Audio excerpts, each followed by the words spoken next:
wabarakatuh. Yang terhormat Ibu Uum Homariah, SPD MHum, selaku dosen mata kuliah Teori Sastra, dan teman-teman yang saya cintai dan saya banggakan. Di sini saya akan menyampaikan sebuah presentasi mengenai teori sastra, yaitu menganalisis sebuah puisi berjudul Gadis Peminta-Minta. Selamat menyaksikan dan memperhatikan. Analisis puisi Gadis Peminta-Minta karya Toto Sudarto Bachtiar menggunakan pendekatan ekspresif. Oleh saya, Laila Margareta Nur Habibah. Sebelumnya kita harus mengetahui mengapa saya melakukan analisis pada puisi tersebut. Latar belakang yang saya lakukan yaitu pertama, karena pemahaman sebuah karya sastra. Yang kedua, pendekatan ekspresif untuk menganalisis puisi. Yang ketiga, menelaah lebih dalam mengenai makna dari sebuah puisi. Di sini saya memiliki 4 rumusan masalah. Yang pertama, apa makna tersirat dan tersurat dalam puisi Gadis Peminta-Minta? Kemudian yang kedua, bagaimana tipografi dan diksi pada puisi Gadis Peminta-Minta? Yang ketiga, bagaimana citraan dan majas dalam puisi tersebut? Serta yang terakhir, bagaimana gaya bahasa dalam puisi tersebut? Tentunya keempat rumusan masalah ini akan digali lebih dalam menggunakan pendekatan ekspresif, yaitu pendekatan yang berdasar pada penulis atau penyair. Ini dia kajian teorinya. Yang pertama mengenai hakikat pendekatan ekspresif. Menurut Abrams, tahun 1981 menerangkan bahwa pendekatan ekspresif merupakan pendekatan dalam kajian sastra yang menitik beratkan pada ekspresi penjiwaan, perasaan, atau temperamen penulis. Jadi teman-teman, pendekatan ekspresif merupakan pendekatan di mana kita akan menelaah lebih dalam mengenai perasaan, citraan, dan apa hal yang dirasakan penulis ketika menuliskan sebuah karya sastra. Selanjutnya, kita harus mengetahui pula apa yang dimaksud dengan puisi.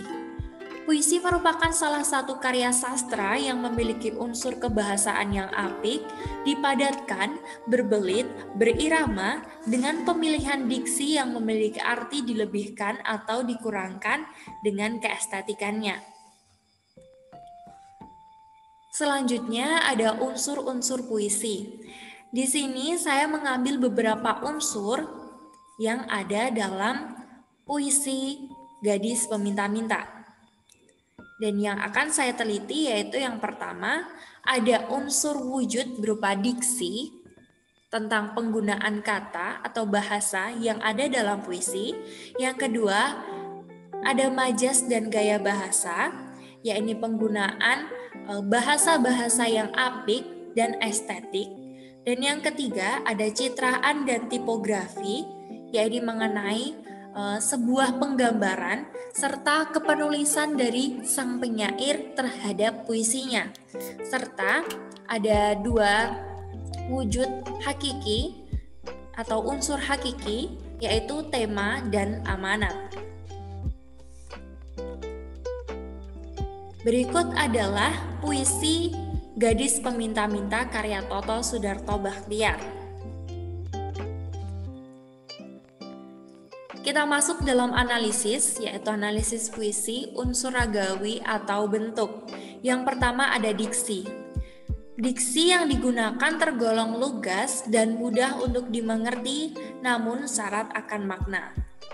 Seperti penggunaan dari diksi yang terlihat. Yang pertama tadi ada yang artinya membawa kaleng, yaitu seorang gadis atau gadis kecil yang membawa kaleng untuk meminta-minta. Berkaleng. Yang kedua ada kekal. Di sini penyair memberitahukan bahwa kekal di sini adalah untuk mengungkapkan bahwa gadis kecil itu selalu tersenyum. Dalam bait senyummu terlalu kekal untuk kenal duka. Di sini penyair ingin memberitahu kita bahwa sang gadis kecil peminta-minta tersebut sudah tidak bisa membedakan, sudah merasa yang namanya sama saja antara duka dan kebahagiaan. Kemudian ada duka adalah rasa sedih, kemelaratan, dan ketidakberuntungan. Kemudian ada jiwa, yaitu seluruh kehidupan batin manusia. Kemudian ada meluncur masuk ke dalam dengan mudah. Kemudian ada sosok adalah bentuk, wujud, atau rupa seseorang atau makhluk. Kemudian ada gemerlapan. Di sini terdapat dalam bait, hidup dari kehidupan angan-angan yang gemerlapan. Penulis ingin menggambarkan sebuah angan yang memprihatinkan yang tergambar pada kehidupan sang gadis kecil, yaitu kehidupan gadis kecil itu bahagia namun hanya dalam angan-angan orang-orang yang berada di sekitarnya. Kemudian ada kemayaan atau keadaan ilusi yang tidak nyata. Kemudian ada tengadah.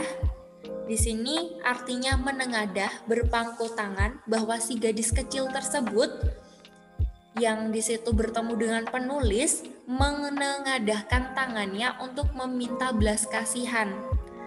Jadi penulis di sini merasa sangat haru, merasa sangat kasihan dan berempati terhadap gadis kecil tersebut. Kemudian yang terakhir adalah riang, merasa senang dan bahagia. Kemudian ada majas. Di sini saya menemukan 4 buah majas yang terdapat dalam puisi Gadis Peminta-Minta. Yang pertama ada majas metafora atau majas perbandingan atau pengisyaratan, yaitu pada bulan merah jambu. Di sini menggambarkan bahwa setelah ia itu adalah penulis itu bertemu dengan gadis kecil, kemudian pengemis itu menengadahkan tangannya untuk meminta. Dan penulis menggambarkan suasana hatinya dengan kata-kata merah jambu yang berarti ketulusan dan kasih sayang. Kita bisa lihat dari sudut pandang penulis bahwa penulis merasa memiliki kasih dan sayang yang sangat besar yang terletak pada bait pada bulan merah jambu. Selanjutnya terdapat majas hiperbola, yakni tapi kotaku jadi hilang. Nah, dalam hal ini penulis sebenarnya ingin mengungkapkan bahwa yang hilang adalah rasa empati, rasa kasih dan sayang yang ada pada kota tersebut. Dengan adanya seorang gadis peminta-minta, tidak hanya satu, ada banyak gadis peminta-minta di kota tersebut, yang dimana tidak banyak orang yang memiliki rasa kasih, rasa empati terhadap gadis peminta-minta.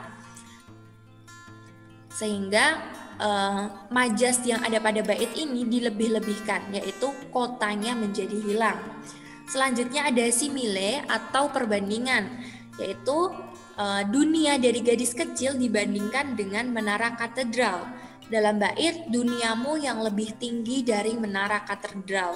Di sini penulis memberikan ungkapan sanjungannya terhadap gadis kecil tersebut, bahwa dunia yang sudah tidak benar, dunia yang sudah bengis, dunia yang sudah jahat ini sebenarnya lebih mulia gadis tersebut daripada dunia ini gitu. Gadis tersebut meski dalam keadaan melarat, meski dalam keadaan yang sakit, meski dalam keadaan yang kekurangan, dia tetap bisa merasa bersyukur, tetap bisa merasakan bahagia. Bahkan dia sudah tidak merasa apakah itu kesedihan, apakah itu kebahagiaan, karena bagi dia hidup adalah untuk dijalani dengan penuh semangat setiap harinya, seperti itu. Dan yang terakhir ada majas personifikasi, yaitu pengibaratan menjadi manusia atau benda yang hidup. Seperti dalam bait, tapi kotaku jadi hilang tanpa jiwa. Nah, yang biasanya berjiwa adalah makhluk hidup, manusia. Dan di sini kotanya memiliki jiwa, seperti itu. Jadi penulis ingin memberitahukan kepada kita bahwa kotanya jadi hilang. Rasa kemanusiaan di kota tersebut hilang. Alhasil apa? Kota tersebut mati. Mati rasa tentang rasa empati, seperti itu. Selanjutnya yaitu citraan. Citraan sendiri di sini saya mendapatkan dua hal, yaitu citraan penglihatan. Terdapat dalam bait setiap kita bertemu, gadis kecil berkaleng kecil. Penggalan bait di samping menunjukkan bahwa keberadaan gadis kecil memang bisa dilihat dan memang ada di mana-mana. Banyaknya gadis kecil berkaleng kecil menunjukkan bahwa banyak masyarakat yang hidup di bawah garis kemiskinan. Sehingga gadis kecil banyak turun di jalanan menyodorkan kaleng demi mengharap iba dari orang lain. Di sini penulis berarti telah melihat secara langsung. Penulis telah merasakan dengan citraan penglihatannya yang tertuang dalam bait puisinya. Penulis ingin memberitahu bahwa lihatlah sekitar. Bukalah mata kita untuk melihat betapa sengsaranya orang-orang di sekitar kita. Bukan hanya memperdulikan apa yang kita rasa, tapi kita juga harus memiliki rasa empati terhadap orang lain yang berada di sekitar kita, supaya kita bisa menjadi manusia seutuhnya. Kemudian, yang B, terdapat citraan perasaan. Terdapat dalam bait, hidup dari kehidupan angan-angan yang gemelapan atau gembira dari kemayaan riang. Penggalan bait di atas menunjukkan bahwa kebahagiaan yang dirasakan oleh gadis kecil hanya ada dalam angan belaka. Karena sebenarnya hidupnya itu menderita. Nah, kalau kita melihat dari bait ini, otomatis kita tahu dari sudut pandang penulis bahwa gadis kecil ini sebenarnya tidak dalam keadaan yang baik, tidak dalam keadaan yang bahagia. Dan di sini penulis ikut terjun di dalam perasaan si gadis kecil untuk mengetahui bagaimana perasaannya saat ini. Kemudian, jiwa begitu murni, terlalu murni untuk bisa membagi dukaku. Penggalan ini menunjukkan citraan perasaan karena kemurnian jiwa hanya bisa dirasakan oleh hati. Dan penulis telah berhasil mengungkapkan bagaimana dia mendalami perasaan dari gadis kecil berkaleng kecil yang ada di sekitarnya. Bagaimana kasih sayang dari penulis, bagaimana rasa empati penulis telah tertuang dalam puisi Gadis Peminta-Minta. Selanjutnya, tipografi. Bisa dilihat tipografinya bahwa tipografi dari puisi berjudul Gadis Peminta-Minta karya Toto Sudarto Bachtiar tidak memiliki keeksklusifan, tidak memiliki rasa spesial karena penggunaan tipografinya sama seperti puisi-puisi pada umumnya, yaitu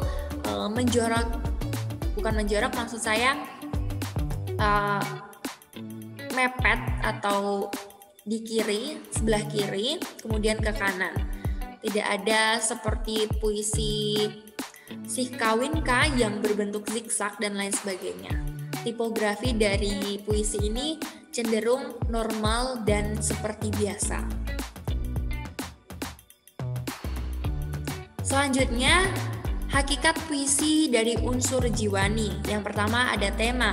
Tema dari puisi ini adalah kemanusiaan. Terlihat sekali pada bait-baitnya yang menunjukkan bahwa sang penulis merasakan apa yang dirasakan oleh gadis peminta-minta tersebut dan ingin menunjukkan kepada kita bahwa kita pun harus memiliki rasa empati yang besar terhadap orang di sekitar kita, terutama gadis peminta-minta. Bisa dilihat memberikan pandangannya betapa mulia gadis kecil tersebut yang tidak diperkenankan memandang rendah. Jadi kita tidak diperkenankan memandang rendah terhadap makhluk Tuhan siapapun itu. Selanjutnya ada 3 buah amanat yang bisa kita petik dari puisi ini. Yang pertama, saling menghargai terhadap sesama sebagai makhluk Tuhan yang Maha Esa. Tidak boleh merendahkan karena roda kehidupan selalu berputar. Dan yang ketiga, tumbuhkanlah rasa simpati, empati, kasih sayang, dan ketulusan sesama manusia. akhirnya kita sampai pada penutup kesimpulan. Dalam hal ini, dalam penelitian dan analisis pada sebuah puisi berjudul Gadis Peminta-Minta karya Toto Sudarto Bachtiar, menggunakan pendekatan ekspresif atau pendekatan yang lebih cenderung kepada perasaan dari penulis ketika menuliskan sebuah karya sastra. Dalam puisi Gadis Peminta-Minta, pengarang menggambarkan kesedihan, keprihatinan, rasa kasihan, kepedulian, simpati, dan empati mengenai kehidupan seorang gadis peminta-minta yang tidak takut, selalu riang dan gembira, merasa bahwa tidak ada lagi yang namanya kesedihan ataupun kegembiraan, karena bagi dia semuanya adalah sama. Setiap hari ia lalui dengan rasa bahagia, rasa semangat, yang bahkan penulis menggambarkannya bahwa dunia dari si kecil, dunia dari gadis peminta-minta itu lebih mulia daripada menara katedral. Kemudian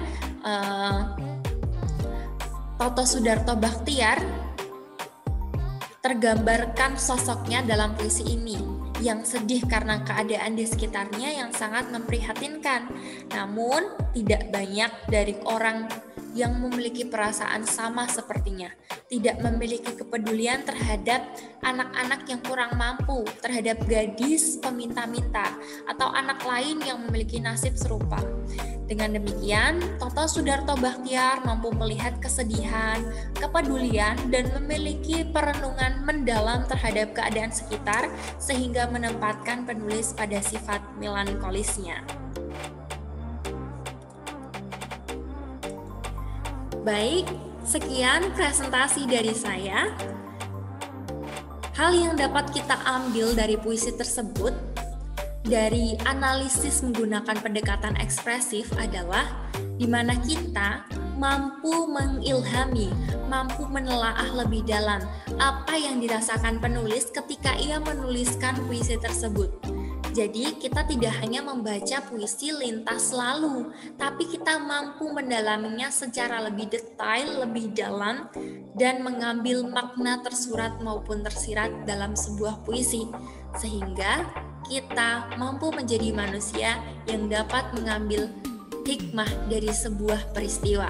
Terima kasih, sekian dari saya. Sampai jumpa.